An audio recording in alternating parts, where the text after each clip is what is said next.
Bom dia, meus irmãos. Eu vou ler um pouquinho sobre a viagem pela Bíblia. É um livro que eu ganhei e eu quero compartilhar com vocês. Quando surgiu a primeira Bíblia impressa? Foi por volta de 1450, na cidade de Mainz, Alemanha. Ali, Johann Gutenberg começou a fazer experiência para construir uma máquina impressora. Usando tipos móveis metálicos, ele iniciou uma nova era na história do livro e também da Bíblia, pois foi ele o primeiro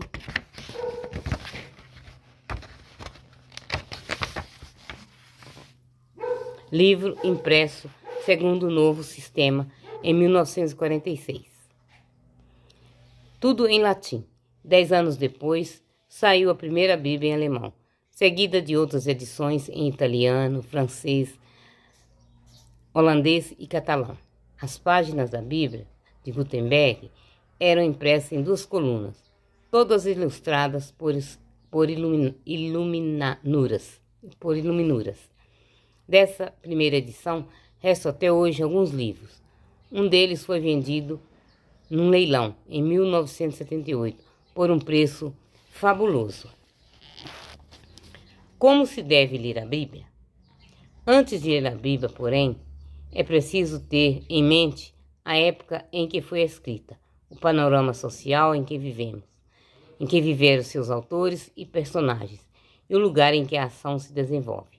Ora, a Bíblia é uma biblioteca muito antiga que contém personagens bastante variados, agindo em diferentes lugares, que, acima de tudo, reúne diversos gêneros literários em seus vários livros. Assim, ler um texto histórico não é como ler uma poesia ou uma carta.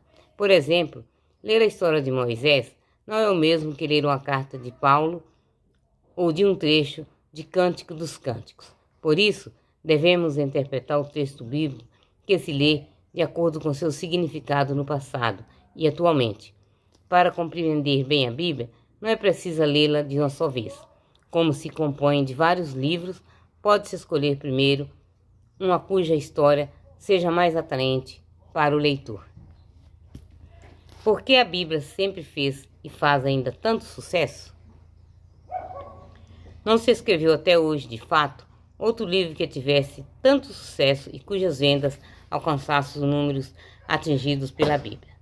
Só para dar um exemplo, em 1980 foram vendidos 10 milhões de Bíblias em 275 diferentes idiomas. Com base em dados estatísticos impressionantes, podemos realmente dizer que a Bíblia é o livro dos livros. Através de sua história de 2000 anos, tem se prestado a guiar povos, confortar pessoas e inspirar comportamentos morais e sociais em todo esse nosso planeta.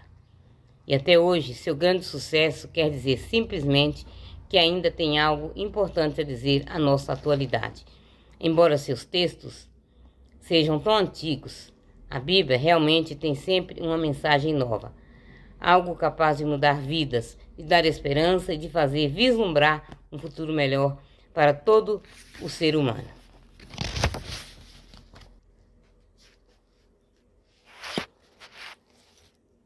Em que lugares ocorreram os episódios bíblicos?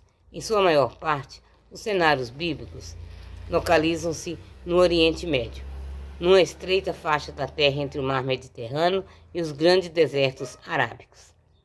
É a terra de Canaã. Esse nome se liga ao povo que ali habitava originalmente, os cananeus, ou Israel, ou ainda Palestina, nome que lhe foi dado mais tarde. Mas a história do povo escolhido, os hebreus, começa na Mesopotâmia, na cidade de Harã, onde habitava Abraão, o grande patriarca. Os israelitas também estiveram muitos anos exilados na Síria e Caldeia, ou seja, Babilônia. Depois da conquista do reino de Israel ao norte, em 722, pelos assírios, e da conquista do reino de Judá ao sul, em 587, pelos babilônios. Canaã tinha uma faixa de planície costeira junto ao mar, uma cadeia de montanhas ao centro e um vale profundo, abaixo do nível do mar, o vale do rio Jordão. Os lugares que aparecem na Bíblia são os mesmos de hoje. É claro que mares e montanhas mudam muito pouco atrás dos séculos, mas o lugar exato de certa cidade pode não corresponder à sua situação nos tempos bíblicos. As escavações arqueológicas que se fazem continuamente demonstram que há ruínas sobrepostas, isto é, cidades que foram erguidas sobre outras que haviam sido destruídas, ou que sofreram erosão do tempo. Podemos citar como exemplo a cidade de Jerusalém, totalmente destruída no ano 70 pelos romanos. Sua posição é a mesma, mas como saber se havia cruzes, o caminho percorrido por Jesus do palácio do governador romano Pôncio Pilatos até o Calvário é exatamente o mesmo que hoje se mostra aos visitantes. Sem dúvida, uma localização mais preciosa é impossível, mas isso não é importante quando se trata de um panorama histórico. Onde era a Terra Prometida? A Terra Prometida era em Canaã, uma estreita faixa da terra localizada às margens do mar Mediterrâneo, no Oriente Próximo, onde hoje se situa Israel. Essa expressão decorre da promessa feita por Deus a Abraão, a antiga aliança, de dar ao povo hebreu, uma terra fecunda e bonita, onde corria leite e mel, e onde desse patriarca surgiria uma grande nação, abençoada por Deus. A Bíblia diz que suas medidas seriam aproximadamente 230 quilômetros do norte a sul e 80 quilômetros leste a oeste. A Terra Prometida teve vários nomes ao longo de anos, de leste a oeste. Ao longo de anos, sua história, além de Canaã, depois da entrada dos hebreus, passou a chamar Israel. Após a divisão do reino de Davi, recebeu os nomes de Israel e Judá. Depois do exílio em Babilônia, Galileia, norte, Samaria, centro, Judéia, sul. Há ainda o nome da Palestina, dado mais tarde aos gregos e romanos. Onde viveu Jesus? Jesus nasceu em Belém, na Judéia, a cidade da qual se dizia que um dia seria o berço do Messias, esperado desde os tempos do Antigo Testamento. Seus pais, que moravam em Nazaré, haviam ido para essa cidade em razão de recenseamento ordenado pelos romanos, que queriam saber quantos habitantes havia em seu vasto império. Logo depois de saber do seu nascimento, como o rei Herodes determinara que fossem mortos todos os meninos menores de 2 anos, ele ouvira os magos dizerem que um rei haveria nascido em seu reino. Jesus foi levado por seus pais, Maria e José, ao Egito, onde ficaram até a morte de Herodes.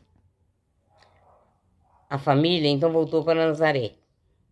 Jesus viveu ali mais ou menos até os 30 anos de idade. Passou então a percorrer toda a Palestina, especialmente a Galileia, sempre pregando sua doutrina. Jesus morreu em Jerusalém, na Judéia.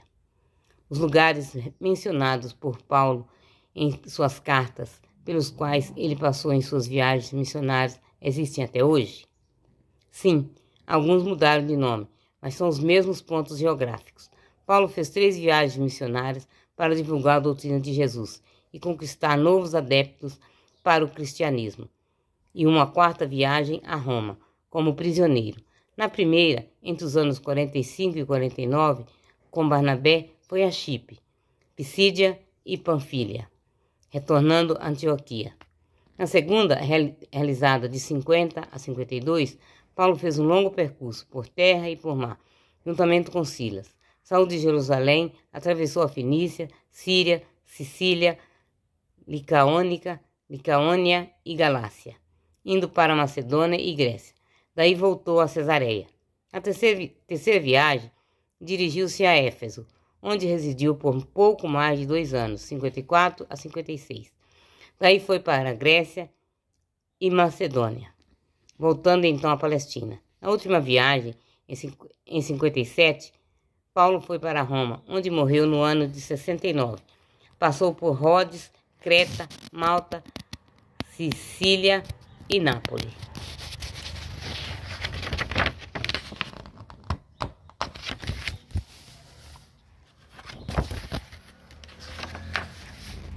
Essa que eu li foi as passagens geográficas.